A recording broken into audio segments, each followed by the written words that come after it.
Sebetulnya dalam banyak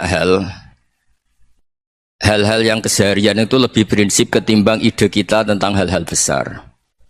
Saya beri contoh, Allah itu Tuhan yang maha kuasa, yang menguasai alam raya ini. Kadang-kadang menjelaskan dirinya itu hanya alladzi at'amahu min ju'. Saya ini Tuhan yang memberi makan kamu saat Anda lapar, saat kalian lapar. Jadi untuk beriman kepada Tuhan yang Maha Esa, kepada Allah, kamu yakin yang memberi makan kamu itu Tuhan. Apapun kecewanya Anda terhadap tetangga, terhadap negara, terhadap mertua, terhadap istri, itu kecewa Anda tidak akan mati. Tapi kalau tidak makan itu mati. Sehingga Allah mensifati dirinya kadang pakai keseharian. Alladzi at'amahu min ju'. Tuhan itu siapa? Yang memberi makan kamu ketika lapar. Tapi kamu untuk syukur itu nunggu punya istri cantik, neriman, gampang diatur, membolehkan poligami. Terus 4 istri itu neriman semua, loyal semua. Itu sombong betul. Mau syukur saja kok repotnya seperti itu. Jadi mau syukur ya ada makanan dimakan. Itu kalau ngantuk ya tidur. Ayatnya wa min ayatihi manamukum billaili wan nahar. Maksud ayat Allah itu tidur. Nah, keangkuhan-keangkuhan ini yang menjadikan kita itu jadi repot hidup itu. Wong untuk syukur kok nunggu tadi. Mertua baik, tetangga baik, istri baik. Apa saja di sekelilingnya harus baik. Nah, keinginan berlebihan ini menjadikan kita lupa ada hal-hal yang paling kita butuhkan, yaitu oksigen. Kita boleh nempat di buminya Allah. Alladzi ja'ala lakumul ardo firasya. Bumi kamu tempati enak. Coba kalau gempa. Apa artinya istri 4 cantik semua kalau pas digoyang apa? Gempa. Apa artinya kamu jabat? Entah apa saja jabatannya. Kalau bumi likuifaksi, habis kamu. Kiai meskipun dai kondang umatnya jutaan, kalau likuifaksi di panggung hancur. Tapi nikmat-nikmat yang disebut Allah seperti ini kita kaji keseharian. Alladzi ja'ala lakumul ardo mahda.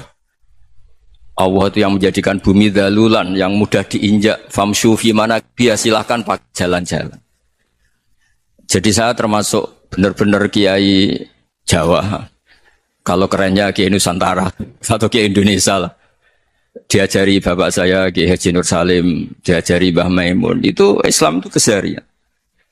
Karena ketika Anda memilih hal-hal yang serius, itu tujuan utamanya nyari ridhonya Allah. Dan ridhonya Allah bisa kamu dapatkan sesuatu yang pasti benar. Misalnya dalam sebuah hadis Sahih Muslim disebutkan, Inna woha la yardo anil abdi idha akalal akla fayahmadahu alaiha aw yasroba syarba fayahmadahu alaiha. Itu redaksinya inna itu sesungguhnya, la yardo juga pakai lam taukid, juga maknanya sesungguhnya. Sungguh-sungguh Allah sangat ridho ketika seorang hamba itu makan ketika sesuap nasi dia muji Allah, ketika minum seteguk nasi dia muji Allah. Itu kalau orang diridhoni Allah itu wali betul. Itu untuk jadi wali itu gampang. Kamu makan ridho, kamu nginjak buminya Allah ridho seneng, kamu hidup keseharian aman seneng. Nah ini supaya sampean kita semua ngaji betapa panduan Rasulullah untuk menggapai ridho Allah itu banyak yang keseharian sekali. Saking kesehariannya banyak dalam hadis dan itu sahih. Nabi menyebut hal-hal yang keseharian. Hatta ma tas'alu fi fimra'atika. Kamu punya uang, kemudian istri kamu bisa makan, itu ibadah. Bahkan sebagian ibadah itu dicontohkan Nabi yang akhirnya diprotes sahabat. Yaitu, wa fi buti ahadikum sodaqoh. Kamu menggauli istri kamu itu ya sodaqoh. Sampai sahabat bilang, yang benar ya Rasulullah. Ayati ahaduna syahwatahu wa huwa lahu ajrun. Masa urusan biologis, urusan syahwat, kemudian dia dapat pahala.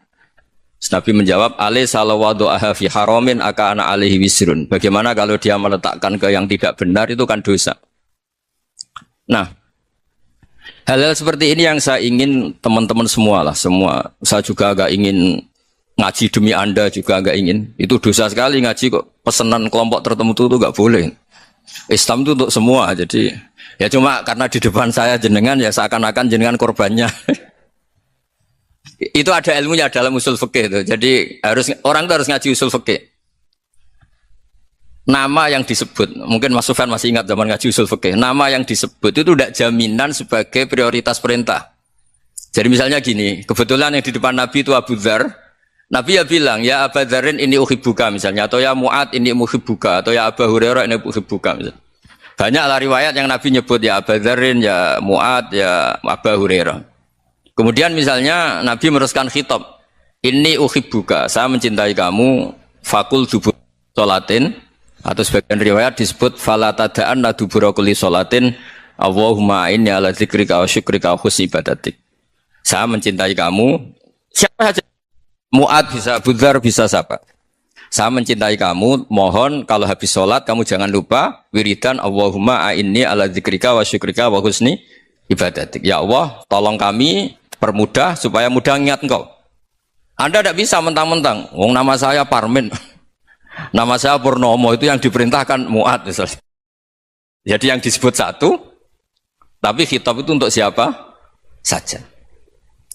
Saya teruskan ya. Jadi saya mohon semua kita melakukan kebaikan itu, kalau dalam kaidah fikih disebut al-yakin la yuzalu bisyak. Banyak kebaikan yang kebenarannya itu 100%. Tidak punya efek samping ke pihak lain, ke kelompok lain, ke komunitas lain. Yaitu tadi misalnya Anda makan, dan itu murah sekali, hanya butuh satu piring. Setiap kunyahan kamu muji Allah, setiap minum kamu muji Allah. Itu redaksinya Rasulullah SAW disebut Allah sangat ridho ketika seorang hamba makan, kemudian dia memuji Allah, atau minum kemudian dia memuji Allah. Logikanya gampang, negara seperti ini yang kamu harapkan bentuknya kayak apa, mertua, ipar, komunitas, tetangga, itu nyata terjadi itu kan belum pasti. Sementara yang mesti terjadi adalah kamu butuh makan, kalau tidak mati. Butuh minum, kalau tidak mati. Butuh bumi yang nyaman ditempati, kalau tidak kita juga mati. Sebab itu Allah kalau menyebut nikmatnya itu hal-hal yang keseharian. Alladzi at'amahum min ju'. Allah itu siapa? Allah itu yang menciptakan kamu bisa makan. Tidak berlebihan. Allah itu yang menciptakan kondisi sosial itu ideal. Zaman Nabi itu ya ada orang munafik.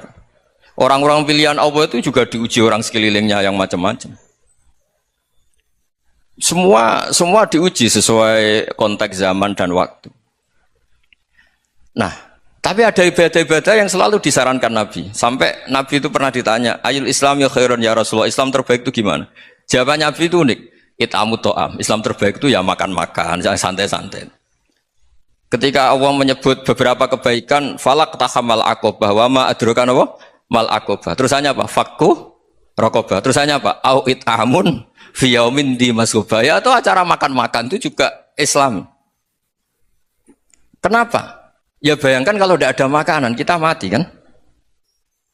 Kondisi sosial tidak ideal itu Anda masih gak apa-apa. Tapi kalau Anda tidak makan, Anda tidak minum, kamu punya istri cerewet masih bisa hidup, punya mertua cerewet masih bisa hidup. Tapi kalau tidak makan bisa mati. Berarti penting mana istri sama makan? Penting mana? Makan. Semoga istri Anda dengar. Nanti kamu disuruh makan tapi pulang deh. Itu kalau dibahasakan makan masih memahami. Penting mana nasi satu piring dengan istri. Nggak ada nasi mati, nggak ada istri belum mati. Penting mana? Gak berani jawab kan? Nah, ternyata Anda ada garang kan di depan istri.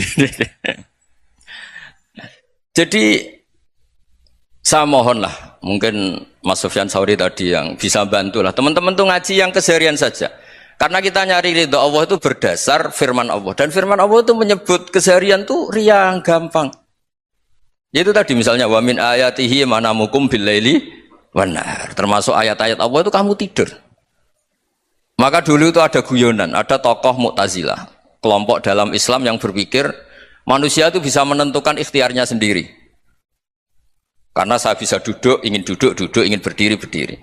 Karena kelompok ini nggak terima kalau semua kehendak Allah, nanti bagaimana kalau semua kehendak Allah kok ada hisab ya, ada sanksi.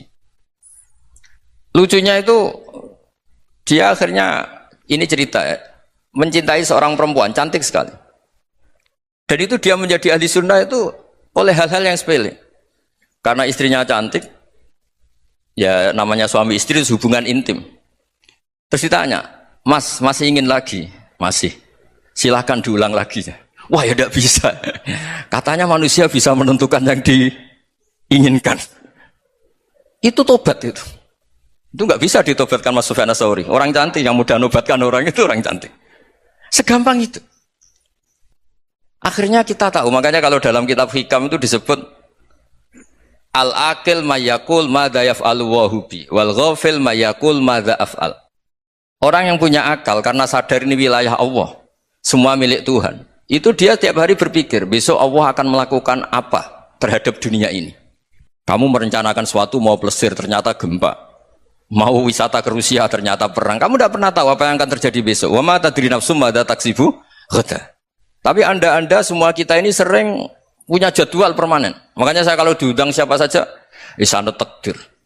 Yang jelas Gus ini acara penting. Ya masih acara penting nak pangeran ngersakno piye? Kok ape dadi pangeran? Kamu kok mau jadi Tuhan? Itu kadang ya kiai gitu. Penting Gus acara ini jenengan harus memastikan bisa. Loh kamu itu yang ngajarin tauhid sesuatu itu biadillah kok bilang-bilang apa pasti. Kalau maksa terus tak tobatkan loh kamu kata saya itu. Ya kalau gitu Gus bilang insya Allah. Wah itu hati saya, fisik saya, roh saya sudah bilang insya Allah. Tidak usah kamu latih kata saya. Nah hal-hal tauhid keseharian itu gampang sebetulnya. Wal ghafil yaqulu madza af'al. Tapi orang yang lupa Allah dia setiap hari bilang besok apa? Kita bisa melakukan apa? Seakan-akan dia itu aktor, dia penting, dia subjek permanen, dia. Padahal kita ini hanya objek kehendak Allah Subhanahu wa taala. Karena kita yakin sesuatu yang terjadi di alam raya ini kita tidak bisa apa-apa. Makanya saya sering ngaji, sering bilang saya. Ketika Anda mensifati Allah, Dia yang menghidupkan. Sudah itu tanamkan sehingga ketika kita mati santai saja. Kenapa santai?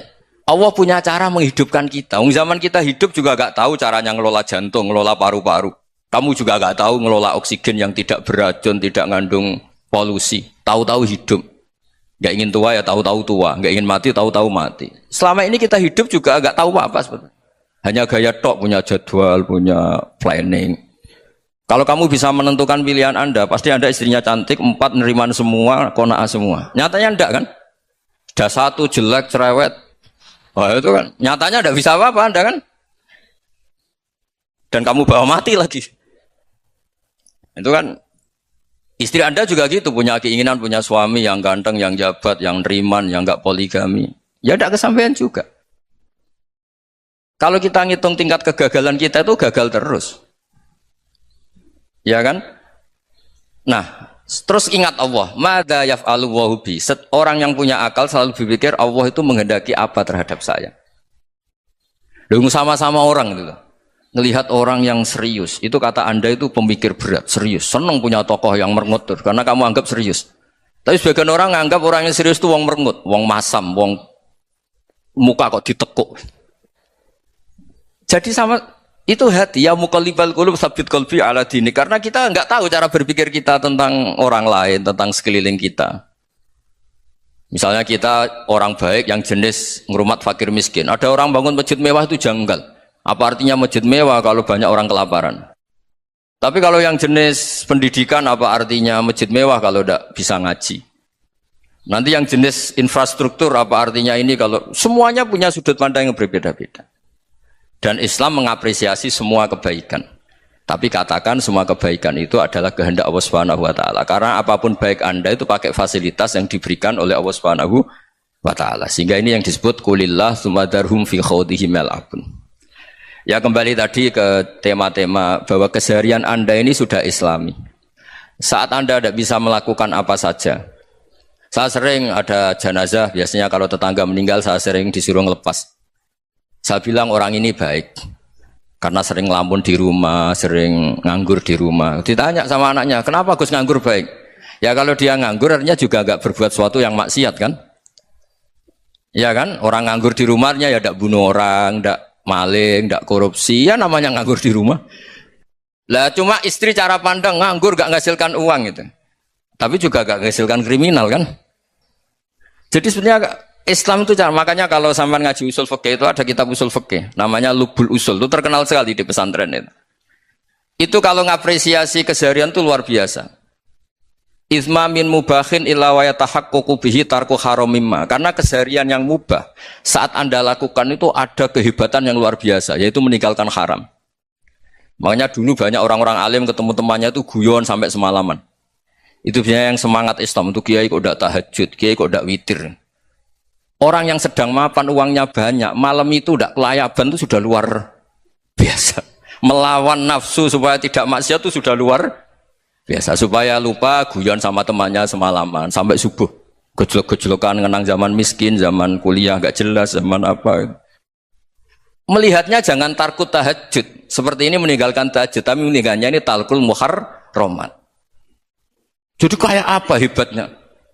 Sehingga Imam Ghazali punya riwayat yang agak unik. Hatta takuna ibadatu akhiri hadil ummah iku an-naum. Sehingga suatu saat ibadah terbaik umat ini itu tidur. Itu kan riwayat kontroversi. Ketika Imam Ghazali saja, kenapa iya? Kenapa kamu mulai keluar dari rumah itu sudah banyak maksiat? Melihat perempuan yang enggak mahram, melihat fenomena. Tapi kalau kamu tidur itu enggak melihat apa-apa. Tapi juga kamu jangan menganggap tidur itu ibadah betul. Saatnya melakukan fardu ain malah masih tidur. Tapi itu sudut pandang yang menjadikan kita Islam itu gampang. Jadi saat Anda tidak bisa aktivitas apa-apa, misalnya ada beberapa orang yang lumpuh. Lumpuh itu memang nggak bisa Jumatan, nggak bisa ibadah, tapi dia juga nggak bisa maksiat. Tidur itu memang Anda saat itu tidak bisa tahajud, tidak bisa witir, tapi saat itu ada zina, ada maling, tidak gosipkan orang, tidak bully orang, tidak menanamkan kebencian, tidak hasud. Sehingga tidur menurut Allah Ta'ala wa min ayatihi manamukum billaili apa? Wanahar. Karena di tidur itu selain ada unsur istirahat, jaga kestamina, juga ada unsur meninggalkan beberapa keburukan. Nah saya mohon ibadah yang keseharian ini kita jaga. Supaya kita semua baca ayat itu fasih. Fasih itu tertanam di hati. Allah itu siapa? Alladzi at'amahum min ju'i wa amanahum min khauf. Dan Allah kalau cerita di Quran itu anna sababnal ma'a sabba thumma syaqaqnal ardha wa syaqqa fa ambatna fiha habba wa inaba wa qadba wa zaituna wa nakhla wa hada'iqa hulba. Kamu tahu saya ini siapa kata Allah? Saya ini adalah Tuhan yang menurunkan air, kemudian ada tanaman banyak. Habba wa inaba wa qadba, ada zaitun, ada tin, kalau orang Jawa mungkin ada tela, ada padi, ada mangga, ada pisang. Sudah. Wa inaba wa zaituna wa nakhla wa hada'iqa hulba. Ada perkebunan yang lebat. Tujuannya apa? Mata Allahkum, silahkan kamu pakai, kamu nikmati. Tapi karena kadang kita ini punya ide-ide besar. Tadi untuk syukur saja nunggu punya istri riman, rumah baik, tetangga baik, komunitas baik, semuanya baik baru syukur. Lama-lama nanti ada di surga, syukurnya nunggu surga paling kelas A. Itu sudah ada yang menghuni Rasulullah, kamu nggak boleh di situ. Masa untuk syukur saja repotnya, masya Allah. Jadi mohonlah Quran yang kalau Anda hafalkan juz amma itu kan ada ayat-ayat yang kayak tadi. Ya, fal yang dzuril insanu ila ta'ami. Coba lihat apa yang kamu makan ya, dari mana? Dan untuk mempertahankan hidup kamu keseharian. Jadi jangan kira ibadah itu harus membentuk komunitas yang versi Anda. Ibadah itu harus yang hal yang mulu-mulu. Kesehariannya Anda alami. Loh ini saya tidak bikin-bikin. Saya ngaji bukan karena berdasar pesanan. Itu ayat yang saya bacakan betul ada ayatnya kan. Fal yang dzuril insanu ila ta'ami. Anna sababnal ma'a sabba thumma syaqaqnal arda syaqqa fa ambasna fiha habba wa inaba wa qadba wa zaituna wa nakhla wa hada'iqa khulba. Terusannya apa? Mata'al lakum, silakan kamu nikmati. Mata itu silakan kamu nikmati. Ya kayak sampean dikasih hidangan ya makan. Ya sudah makan. Habis makan ya minum. Habis itu ngantuk ya tidur. Ya sudah normal-normal saja. Kayak apa indahnya Islam. Tapi Anda mencari Islam yang gimana lagi? Nah itu yang diajarkan guru-guru kita, diajarkan sanad kita sampai Wali Songo, sampai Rasulullah SAW. Bahwa pada akhirnya ada jihad, ada perang. Itu dulu memang perang, bukan membunuh. Beda. Dulu kita dijajah Belanda ya perang, dan itu normal karena kita dijajah. Jadi ketika orang lain ingin baik sama kita, wa in ahadum minal musyrikin astajaroka ya fa'jirhu hatta yasma'a kalam Allah. Kalau mereka ingin baik ya kita baik. Makanya ada istilah mustakman, mu'ahad. Kalau mereka ingin damai, berdampingan dengan kemajmukan ya itu yang lebih baik. Karena memang Islam menghormati proses perdamaian. Wa in janahu lis-salmi ya fajnah lah. Kalau ingin damai ya kita harus damai. Jadi andai kan dulu Belanda datang ke Indonesia kok minta besanan gitu. Ya mungkin kita juga seneng karena memperbaiki hidung kan kalau minta besanan gitu. Nah tapi wong jajah dulu itu kan masalah kan? Apa? Masalah kan? Jadi saya mohon jadi Makanya saya tadi minta sama Bapak Kadensus kemarin juga pernah main ke saya. Jangan sering ketemu saya ini sudah uzlah, saya ini sudah mau daftar jadi resi. Saya itu kemarin di Muktamar juga agak datang, acara di Jogja juga sudah. Karena memang keluarga saya dulu itu bahasa ya, bapaknya bapak saya itu nggak keluar rumah itu puluhan tahun. Memang punya adat uzlah. Ya makanya ngaji saya ngaji aja yang gampang-gampang aja, yang nggak orderan, yang nggak pesenan ngaji aja dulu yang gampang. Saya ikhlas, yakin betul saya ikhlas. Ikhlas itu menurut saya itu roh. Orang nggak ikhlas menurut saya itu orang aneh. Ikhlas itu gampang, sudah saya bilang. Kalau kamu yakin ilmu itu milik Allah, ngasihkan juga ikhlas itu milik Allah. Apa sih yang kamu punyai sehingga kamu tidak ikhlas? Uang milik Allah, energi kita milik Allah, bumi milik Allah. Kemudian kamu merasa memiliki. Merasa memiliki itu kalau dalam ilmu tasawuf sudah kesalahan kan. Bagaimana Anda punya? Coba tahu-tahu tanah itu kok milik Anda. Karena saya beli, saya beli dari orang, dari Zaid. Padahal yang asli punya itu Allah. Apa benar kamu pernah beli sama Allah? Zaid ini pemilik nisbi, pemilik yang enggak sebenarnya kan. Ya enggak? Yang benar-benar pemilik itu Allah. Kok kamu ngerasa itu bumi kamu itu atas nama apa? Coba. Milik kan harus beli atau dikasih. Tidak semua kan? Nah, makanya terus famshu fi manakibiha, dan Allah menyebutnya, sudah saya ini yang menciptakan bumi. Waladzi ja'ala lakumul arda dhalulan. Dan Allah menyebutnya sederhana, famshu fi manakibiha, silakan jalan-jalan. Terusannya apa? Wa kulu mirizki, silakan makan-makan. Jadi Islam itu yes. Ya, makanya kiai-kiai itu ada acara makan, sampai ada guyonan fikuli makanin makan di setiap tempat ya makan. Nggih ngoten guys, pokoknya sing gampang-gampang mawon nggih. Wis nggih Mas Sufyan nggih sing gampang-gampang mawon nggih. Assalamualaikum warahmatullahi wabarakatuh.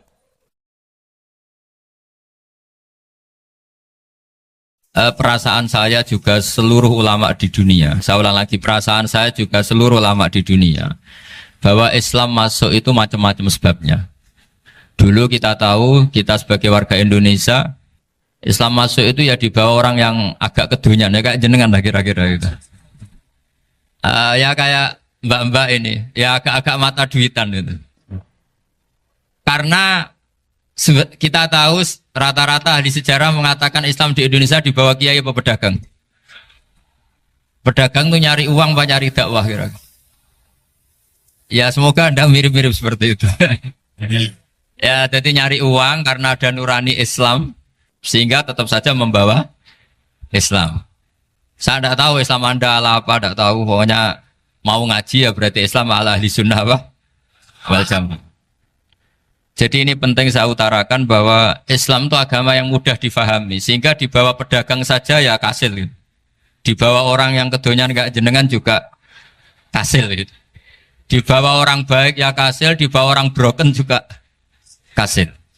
Ini penting saya utarakan karena saya ngaji di mana-mana bilang ciri utama kebenaran absolut adalah kebenaran yang bahkan orang nggak benar saja bisa bawa. Tapi bukan berarti saya dukung Anda tidak benar, kan sudah tidak benar dulu sebelum kenal saya. Tapi nggak apa-apa, nggak benarnya umat Islam insya Allah dimaafkan sama Allah Subhanahu wa Ta'ala. Ya asal tobat maksudnya. Nggak, ini saya beri satu konstruksi pikiran yang saya sering utarakan di ngaji saya. Sampai sekarang saya coba saat tes ini kan di kampus ya, di apa bacanya ini Kim apa ini? Kim University yang global leader apa in the world itu. Ini keren lah. Jadi acara ilmiah kita ditakdir di gedung apa? Kampus, gedung universitas di begini. Kalau 1 ditambah 1 2 itu namanya hakikat. Ciri utama hakikat adalah siapapun akan menerima. Saya sekarang tanya sama Anda, kira-kira 1 tambah 1 2 itu musuh Anda pun mengatakan 2 apa tidak? Ya.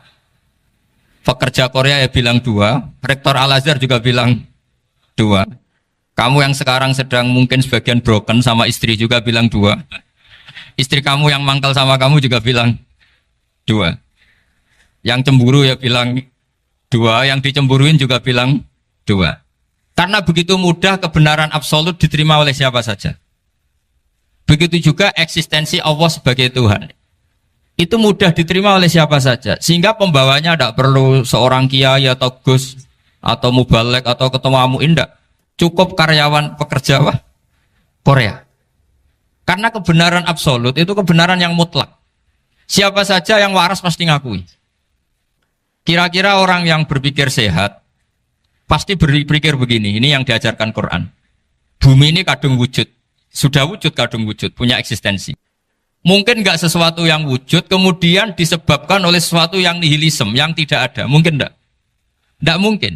Yang namanya penyebab itu harus sesuatu yang wujud. Di mana-mana penyebab itu harus punya eksistensi. Karena langit dan bumi ini kadung wujud, pasti penyebabnya adalah wujud. Karena wujud penyebab harus bersifat super. Lah bersifat super ini oleh ulama dikatakan wajibil wujud. Itu akal siapa saja akan terima. Cuma kemudian setelah nerima itu orang macam-macam cara berpikir. Mungkin orang Jawa dulu bilang itu Sahyang Widi. Kalau orang sini mungkin bilang apa itu? Dewa atau apa ya? Enggak tahu saya itu. Karena itu yang teman sampean, enggak teman saya itu. Tapi yang jelas begini, ini konstruksi ini harus kita jaga. Nanti saya bacakan teks hadisnya. Kebenaran sejati ciri utamanya adalah ada absolutisme, ada kebenaran mutlak. Ciri utama kebenaran mutlak adalah diakui bahkan oleh siapa saja, termasuk oleh orang fasik. Orang fasik itu orang enggak benar. Misalnya ada imam masjid besar Istiqlal, ditanya 1 + 1 bilang apa? 2. Nanti kira-kira yang lonte juga bilang apa? 2. KPK juga bilang koruptornya yang ditangkap 2. Nah, eksistensi Allah sebagai Tuhan ini kebenaran yang absolut. Maka agama ini juga boleh diterima oleh siapa saja, termasuk oleh orang fasik, orang nggak jelas. Ini penting saya utarakan karena sekarang marak kelompok yang mengatakan orang Islam kalau zina menjadi tidak muslim, orang Islam kalau korupsi menjadi tidak muslim. Salah sedikit tahlilan jadi kafir, percaya wasilah jadi itu tidak benar seperti itu. Karena kebenaran eksistensi itu kebenaran yang nggak bisa diganggu gugat. Seperti Anda ini kan warga Indonesia, KPK ya warga Indonesia, koruptornya juga warga. Apa setelah dia korupsi lalu tidak warga Indonesia? Tetap warga. Orang yang meyakini kalimat tauhid setelah dia salah apa terus tidak tauhid? Kan tetap ya.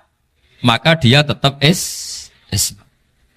Ini penting saya utarakan. Kalau seorang warga Indonesia yang koruptor, yang macam-macam saja tetap warga Indonesia, padahal banyak kesalahan. Karena status warga Indonesia adalah status yang permanen. Begitu juga status Muslim adalah permanen bagi siapa saja yang melafadzkan La ilaha illallah Muhammadur Rasulullah. Kita tidak bisa mengkafir-kafir mereka. Itu juga yang sering dipesankan dan jadi ciri khas ulama ahli sunnah wal jamaah, tidak mengkafirkan orang Islam meskipun melakukan dosa besar. Soal dia salah nanti masuk neraka ya silakan saja, saya ada ikut, paham ya, sampai bisa mencoba. Tapi tetap saja dia muslim. Analoginya tadi, analoginya gampang sekali tadi. Orang Indonesia yang salah itu tidak akan merubah statusnya sebagai warga Indonesia. Karena ya memang dia berstatus warga Indonesia. Orang Islam yang sudah melafadzkan syahadat maka menjadi muslim. Saya di mana-mana berkampanye, berfatwa. Orang kafir yang 70 tahun kafir, sekali melafadzkan kalimat tauhid, itu menjadi muslim apa tetap kafir? Muslim. Masa kita yang Islam terus, yang kalimat tahlil la ilaha illallah, kemudian menjadi kafir karena kalimat itu? Itu faham aneh apa aneh?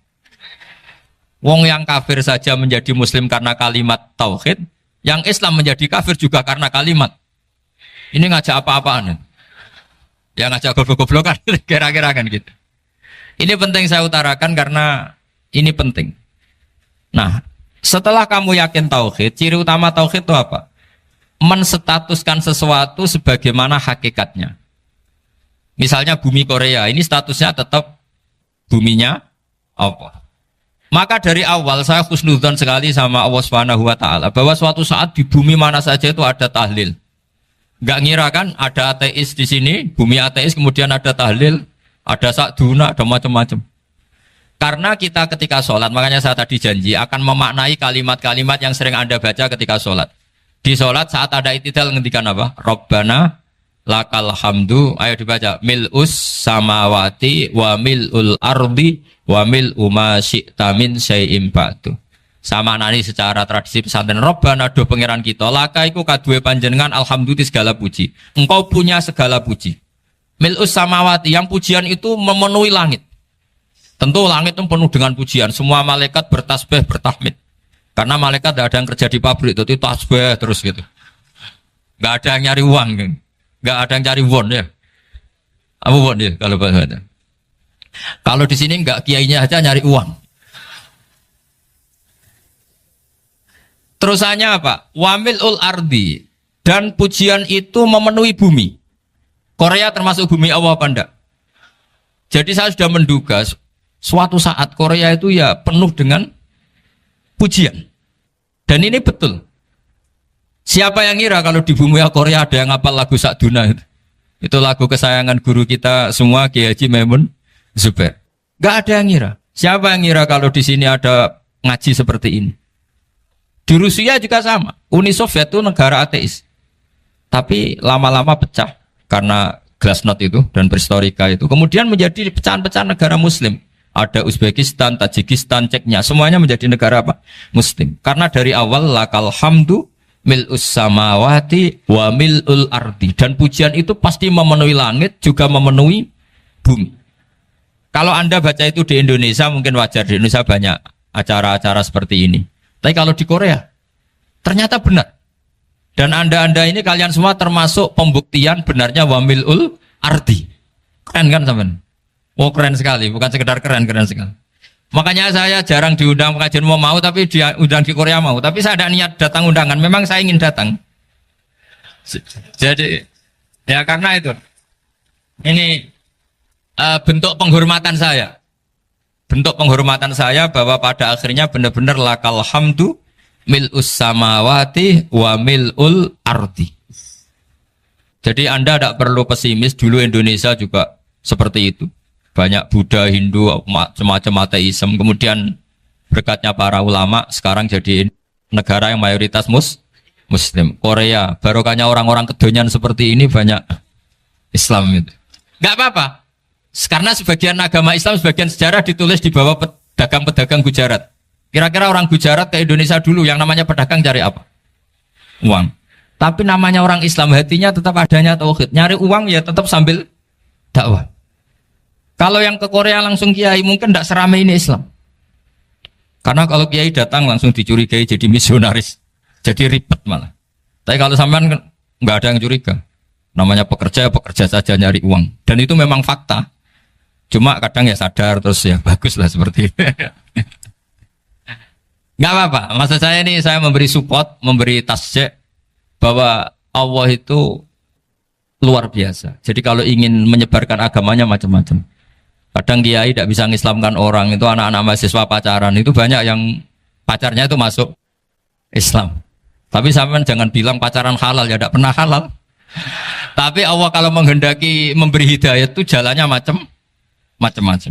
Ada yang lewat kerja, coba yang bayangkan ada tahlilan di Korea itu semua kiai tidak pernah bayangkan. Tapi setelah banyak pekerja di sini, kemudian mereka insaf atau sedang insaf, tidak tahu ini. Sampai kapan insafnya juga tidak tahu. Tapi yang jelas ini hebat. Ini apa? Hebat. Tahu-tahu ya seperti ini. Makanya iman saja Rabbana lakal hamdu mil'us samawati wa mil'ul ardi. Masih ditambahi wa mil'u ma syi'ta min syai'in ba'du. Karena Allah itu zat yang tidak terperikan, zat yang tidak terbatasi. Maka pujian di langit dan bumi ini masih kurang. Masih ada apa saja yang nanti akan dipenuhi oleh pujian kepada Allah Subhanahu wa ta'ala. Wa mil'u ma syi'ta min syai'in ba'du. Dan pujian kepada Engkau ya Allah akan memenuhi semua ruangan yang Engkau kehendaki. Mungkin suatu saat negara-negara yang sekarang yang paling minim Islam itu di Amerika Selatan. Kayak di Argentina dan sebagainya. Itu nanti suatu saat juga penuh dengan pujian. Karena tetap Rabbana lakal hamdu mil'us samawati wa mil'ul ardi wa mil'u ma syi'ta min syai'in ba'du. Saya di Jogja setiap akhir ngaji saya ajarin wiridan. Mungkin wiridan ini tidak asing bagi jenengan karena sering saya baca. Subhanallah wa bihamdihi adada khalqihi wa ridha nafsihi wa zinata arsyihi wa midada kalimat. Bahwa kita memuji Allah itu adada khalqi sesuai jumlah makhluk Allah. Semua makhluk Allah meskipun kelihatannya mengecewakan, ini semuanya memuji sama Allah Subhanahu wa taala. Meskipun kadang kita kecewa, kadang kita tidak cocok. Coba barokahnya Anda ini agak-agak kecewa gitu dengan Indonesia karena nggak menyediakan lapangan kerja untuk Anda. Tapi ya nggak kecewa-kecewa amat ya, agak-agak saja. Karena Anda tetap semua mencintai Indonesia. Gara-gara agak-agak kecewa cari negara lain. Akhirnya di Korea, ada yang di Jerman, ada di Inggris. Tapi bawaan pernah ngaji di musola, Islam ini ke bawah. Sehingga karena Islam ini ke bawah, tahu-tahu ada komunitas yang memikirkan Islam. Umumnya orang mikir Islam itu ya bikin masjid. Kalau di Korea unik, nyewa apa? Nyewa gedung untuk masjid. Itu kalau diceritakan di Indonesia aneh. Ini masjid sewaan. Masjid. Tapi kalau di sini lazim, karena kalau beli mahal ya cukup sewa. Saya tidak tahu kalau dalam terminologi agama tempat Anda sujud ini nanti jadi saksi di akhirat. Itu yang permanen apa yang sewaan tidak tahu. Jadi nanti bumi ini tanya, ya saya ya Allah pernah dipakai sujud, tapi setelah 1 tahun nggak kuat menambah lagi. Makanya saya dukung tadi yang ada gerakan masjid apa. Sebenarnya permanen nggak permanen itu tetap bagus, ada usah memaksakan. Yang jelas saya sudah ikut nyumbang ngelelang tadi, dan saya berharap uang itu benar-benar untuk masjid. Kalau untuk tamirnya juga gak apa-apa, yang penting untuk menghidupi masjid. Saya juga termasuk kiai yang gak suka kalau hukum itu terlalu fanatik. Misalnya uang ini untuk masjid, kemudian imamnya diterlantarkan. Karena alasannya ini untuk masjid. Imam kan gak masjid. Nah ini kalau imamnya gak diservis, kemudian mutung terus pulang ke Indonesia. Ini jadi masalah. Tapi saya juga gak suka kalau ada negara gitu. Betul-betul saya gak suka. Yang imamnya itu terlalu diservis. Ini buruk sekali kan. Pernah ada anekdot, ini anekdot tapi nyata. Ada negara yang sangat sehat, Islamnya sangat sehat. Itu imamnya 1 bulan tuh digaji 70 juta. Kira-kira 70 juta dibagi 1 hari berapa? 5 sholat ya? 5 kali 30 berapa? Kira-kira saja. 150. Berarti per sholat dapat berapa ya? Kira-kira. Kan biasa potong gaji kalau berapa kira-kira? Singkat cerita, si kiai dari luar negeri tadi cerita apa Indonesia? Kiainya miskin-miskin, datang ke masjid kan kadang pakai ontel, adzan sendiri, qomat sendiri, sholat sendiri kadang. Itu nasib orang-orang Sragen dan Salatiga sebagian. Itu yang lapor karena mereka itu. Kalau Rembang insya Allah enggak. Tapi ada semuanya Salatiga, sebagian begitu. Itu yang cerita kiainya, bukan ini bukan hoax. Memang kiainya cerita. Nasib kiai di Salatiga Gus katanya. Itu digojlok. Tapi tetap sholat. Sehingga cerita orang tadi cerita, imamnya di sana naiknya Mercy, muadzinnya pakai BMW. Itu tetangga sebelah Indonesia banyak yang fasilitas imam seperti itu. Karena gajinya sampai 70 juta. Setelah dia cerita bangga karena negaranya mengapresiasi imam sholat, sama kiai Indonesia dia omongin gini, makanya kamu sholat terus, takut potong gaji ya. Gitu. Itu kagetnya bukan main dia. Dikira itu satu sifat kelebihan negaranya, ternyata buruk sekali karena imam sholat karena takut potongan gaji. Akhirnya kiai Indonesia bangga, alhamdulillah kita sholat tambah gaji. Dan tetap sholat. Keren mana yang digaji sama Anda? Ini yang di atas ini banyak calon imam. Tidak keren mana imam yang digaji sama Anda? Keren yang enggak. Tapi kalau pertanyaannya dibalik, keren mana jamaah yang peduli imamnya sama yang enggak peduli? Jadi jawabannya harus tetap seperti itu. Imamnya keren yang ikhlas. Tapi jamaahnya keren yang peduli imamnya. Jelas ini ya fatwa saya ya. Gimana? Imamnya baik yang ikhlas. Tapi jamaahnya baik yang peduli nasibnya. Tapi sekali imam dari awal gak ikhlas itu harus di PHK. Itu bahaya bagi agama kalau awalnya sudah ada ikhlas. Karena nanti setelah habis subuh terus dihitung. Wong setahu saya sholat terus kok kenapa gajinya tinggal segini? Ya, setahu saya sholat terus kok gajinya tinggal segini. Terus nanti takmirnya bilang, kemarin duhur Pak Yai tidak ngimamin, kemarin asar tidak ngimamin. Terus dihitung. Bisa enggak agama akan berjalan seperti itu? Enggak kan? Ya makanya pertanyaannya tadi, suka atau punya imam ikhlas?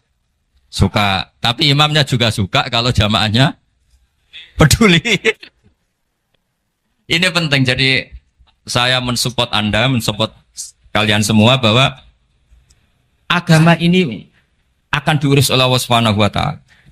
Makanya Sayyidina Umar radhiyallahu anhu kalau disuruh mikir agama itu tidak mau. Tidak mau betul. Ketika Umar jadi khalifah itu puncak keemasan masa Islam. Semuanya stabil, semuanya hebat. Sampai Irak, Iran zaman itu Persia masih. Semuanya Mesir. Itu semuanya ikut Islam. Ketika Islam pada puncaknya, yang dikhawatirkan oleh masyarakat adalah begini. Lalu setelah Umar itu bagaimana? Islam setelah dipimpin orang yang tangguh, yang kuat, yang waroi, yang zuhud. Lalu setelah Umar itu gimana? Tapi Umar disuruh mikir gak mau. Sampai setiap Abdullah bin Umar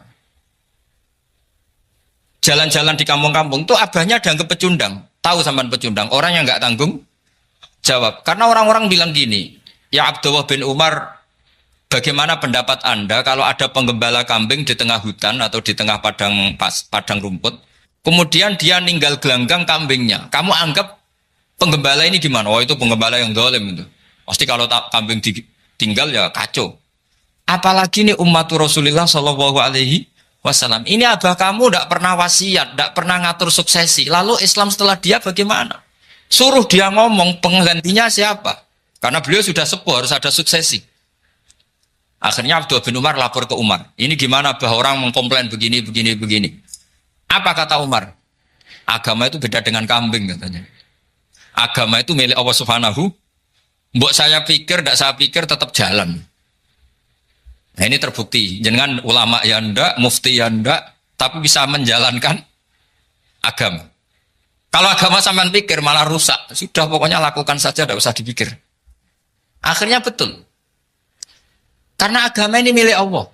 Soal kita serius memikirkannya itu karena khidmah. Karena kita ingin berbakti pada agama. Tapi Anda tidak boleh berpikir kalau agama ini butuh pemikiran Anda. Beda loh ya. Kita khidmah agama serius karena kita ingin mengkhidmai agama. Tapi agama ini tidak pernah butuh kita. Karena agama ini akan diurus oleh Allah Subhanahu. Coba pas sampean kecil, orang jilbaban di Indonesia itu banyak apa banyak sekarang? Banyak sekarang. Kiainya mutu orang dulu apa mutu orang sekarang? Tapi perkembangan Islam itu ramai sekarang apa ramai dulu? Ramai sekarang. Islam menyebar di seluruh dunia itu zaman Wali Songo, zaman sampean keren mana? Keren sekarang. Kualitas solehnya sampean sama Wali Songo? Wali Songo. Ini betul. Karena agama ini diurus oleh Allah Subhanahu wa ta'ala. Maka kata Sayyidina Umar, agama ini innallaha ta'ala yakhfadhu dinah. Innallaha ta'ala la yudhi'u khilafatahu waladina. Allah itu tidak akan menyia-nyiakan agamanya. Ini terbukti. Agama ini pernah dipimpin orang terbaik di dunia, yaitu Rasulullah Shallallahu Alaihi Wasallam. Ketika beliau intaqala ila rafiqil ala, ketika beliau pindah ke alam sana, diteruskan oleh sahabat yang tentu jauh di bawah Rasulullah. Diteruskan tabi'in, diteruskan para wali songo, diteruskan sayang sampean yang jauh di bawah wali songo. Sejauh-jauhnya. Tapi agama jalan sampai Korea. Agama jalan sampai apa? Dulu Wali Songo itu hanya sampai Mojokerto, sampai Tulungagung. Di bawah sampean, Kelayaban sampai mana ini? Korea. Coba kalau Allah tidak ngurus, nggak bisa. Yang gerakkan hatinya sampean peduli sama masjid siapa? Allah Subhanahu wa ta'ala. Yang menggerakkan hati sampean peduli sama agama siapa? Tapi yang menggerakkan sampean ke Korea apa? Uang kan?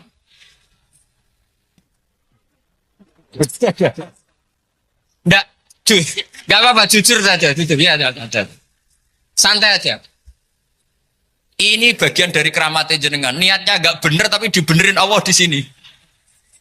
Dari awal niatnya kan uang gitu. Tapi setelah di Korea dibenerin Allah. Mbok ingat agama gitu. Keren kan?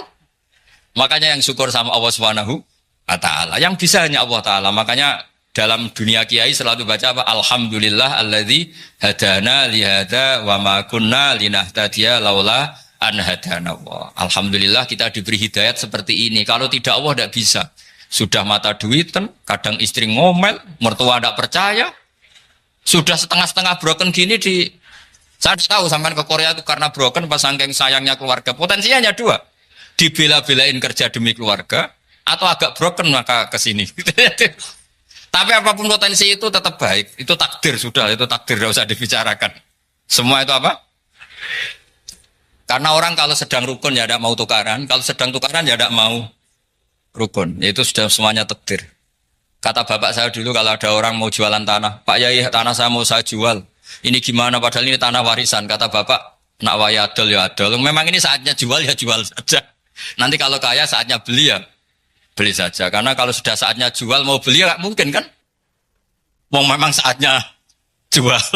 Kalau sudah kaya kan nggak mungkin jual tanah. Saatnya beli. Maka semoga masalah di keluarga sampean ya masalah musiman.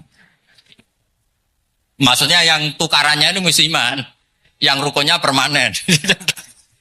Jangan tukarannya permanen, rukunnya musiman. Setelah melihat yang lebih cantik, katut babon, nggak tahu saya kata. Nah ini semoga katut masjid ini bagian dari kafaroh sampean itu. Jadi kafaroh kesalahan-kesalahan di sampean. Ini penting saya utarakan karena agama itu beda. Agama ini diurus oleh Allah Subhanahu. Jadi kita mengerahkan pemikiran itu bukan karena kita akan menyelamatkan agama ini, tidak. Agama ini diselamatkan oleh Allah Subhanahu wa taala. Coba kayak apa Uni Soviet kuatnya itu. Mengkooptasi supaya orang semuanya ateis, semuanya komunis. Itu 100 tahun Uni Soviet begitu. Tapi orang-orang Uzbek, Ceknya, Tajikistan tetap ngajari anak-anaknya tauhid. Itu ada yang cerita itu sampai mengajarkan tauhid itu di bawah tanah, di basement. Tapi Allah menghendaki Rusia itu Uni Soviet jatuh. Ketika jatuh, negara-negara ini langsung menjadi negara Islam, yaitu Uzbek, Tajikistan, Ceknya.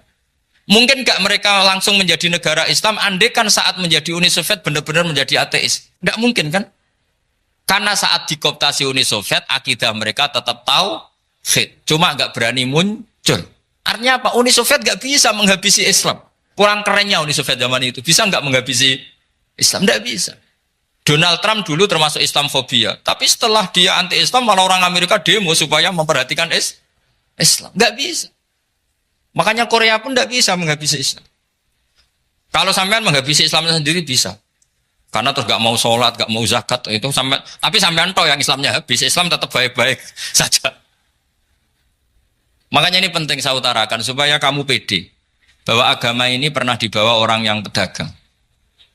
Ya soal ada sebagian pendakwah yang ikhlas ya banyak, tapi sejarah yang gampang kita lihat adalah Islam itu dibawa oleh apa? Pedagang Gujarat, pedagang India. Nggak apa-apa, sejarah itu meskipun sebagian menentang nggak apa-apa, tapi sejarah itu tetap ada. Pasti sebagiannya memang seperti itu. Dan itu tidak masalah. Saya ulang lagi, itu tidak masalah. Coba dulu pemain bola kalau di Inggris itu kalau mau sholat susahnya bukan main. Apalagi kalau mau puasa. Kalau di sini kerja puasa katanya mati lu kalau apa? Puasa. Kalau mau sholat katanya dicari mana ini berhalanya kok. Kata orang-orang ateis kan gitu, dicarikan patungnya kali ini sholat kok gak ada patungnya ini gimana ini. Ya ngalamin gitu. Tapi Allah Maha Kuasa. Banyak investor mana itu Dubai atau Qatar yang tertarik investasi di dunia bola. Kayak Sulaiman Al-Fahim makanya beli Manchester City. Itu sekarang pelatihnya negara orang sholat gak berani, bahkan di tengah stadion dibangunkan masjid. Kalau sampai daftar jadi muadzin bisa. Apa nyanyi Sakduna di sana juga bisa. Dulu Aljazair bencinya bukan main. Apa Perancis sama orang Islam itu bencinya bukan main. Barokahnya Zidane pemain bola dan juara dunia. Terus Zidane turunan Aljazair. Akhirnya orang Perancis itu mencintai Islam. Itu barokahnya sepak bola. Allah punya sekian cara untuk mengenalkan Islam. Di Perancis dikenalkan lewat pemain sepak bola. Nah di Korea ini yang agak unik dikenalkan lewat pecinta wong. Saya jamin ini tidak apa-apa, sudah tidak apa-apa, sudah aman. Jamin aman. Pokoknya alhamdulillahilladzi hadana lihada wa ma kunna linahtadiya laula an hadana.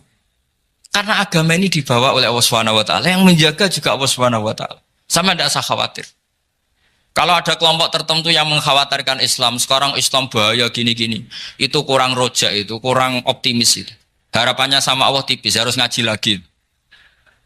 Agama ini limangka nayarjuwa hawal yaumal akhir. Agama ini bagi yang terus-menerus berpengharapan kepada Allah Subhanahu wa ta'ala. Agama ini limangka nayarjuwa, coba bahasa Arabnya roja, yarju, rojaan. Maknanya harapan. Jadi agama ini bagi yang selalu berpengharapan, bukan yang pesimis, bukan yang hati kecil, apalagi yang tukang putus asa. Coba agama ini begitu luar biasa, dibawa orang yang macam-macam. Tadi di Perancis dibawa oleh pemain apa? Bola. Ada masjid di Inggris itu ya dibawa mahasiswa-mahasiswa itu yang dulu sebagian yang nggak pernah ngaji, setelah di Inggris bikin komunitas pengajian. Di Korea dibawa di pecinta apa? Tapi lama-lama cinta Tuhan. Karena ya memang sebenarnya sudah cinta Tuhan. Cuma ya cara cinta ini nunggu punya uang Ya sudah, alhamdulillah seperti ini sudah luar biasa sudah. Insya Allah diterima oleh Allah Subhanahu wa ta'ala. Saya selalu berharap semoga ini tetap satu bukti bahwa Allah itu harus kita sembah di mana-mana. Karena tadi Allah akan selalu Rabbana lakal hamdu mil'us samawati wa mil'ul ardi wa mil'u ma syi'ta min syai'in ba'du. Bahwa pujian kepada Allah akan selalu memenuhi langit dan memenuhi bumi. Bumi Korea termasuk buminya Allah. Makanya pegangan yang saya minta sama pengurus untuk di-share adalah Dawai Rasulullah Shallallahu Alaihi Wasallam. Mungkin nanti panitia harus mengeser itu. Ini Musnad Ahmad, riwayat dari Imam Ahmad. Al-Bilad bila dua. Sudah punya? Nanti di-share ya, yang gitu. Al-Biladu bila dua. Bahwa negara hakikatnya adalah negara Allah. Wal ibad ibadullah. Semua hamba hakikatnya adalah hamba. Di hadis itu, fahaitsuma asabta khairan fa'akim.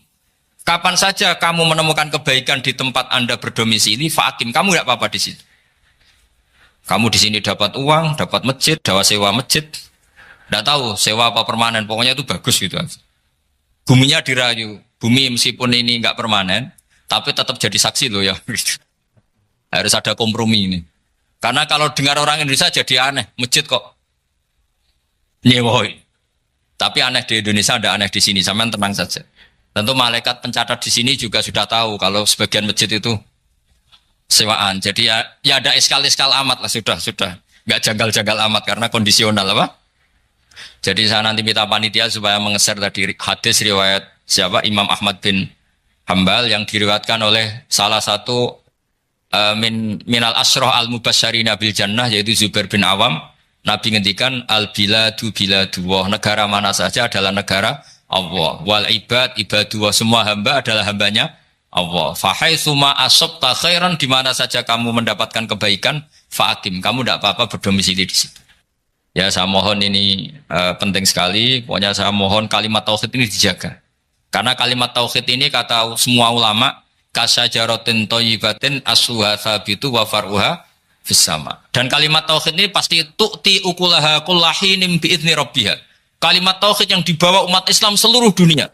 Meskipun dia orang fasik, orang enggak benar, tetap tu'ti ukulaha kullahinim bi'izni rabbiha. Kalimat ini akan membawa berkah bagi orang yang dihinggapi atau didomisili ini umat Islam. Coba sebagian nanti orang Korea menjadi Muslim itu karena di sini ada komunitas pekerja Muslim, kemudian menyisakan atharul Islam. Jejak-jejak Islam.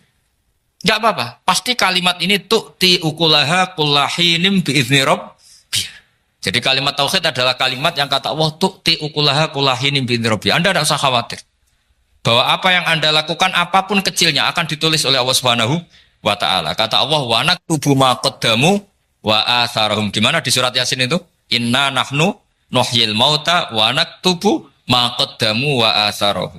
Saya bisa menghidupkan orang mati dan semua amal kalian saya tulis, kata Allah. Wa atharahum, dan jejak-jejak yang pernah kalian lakukan juga ditulis.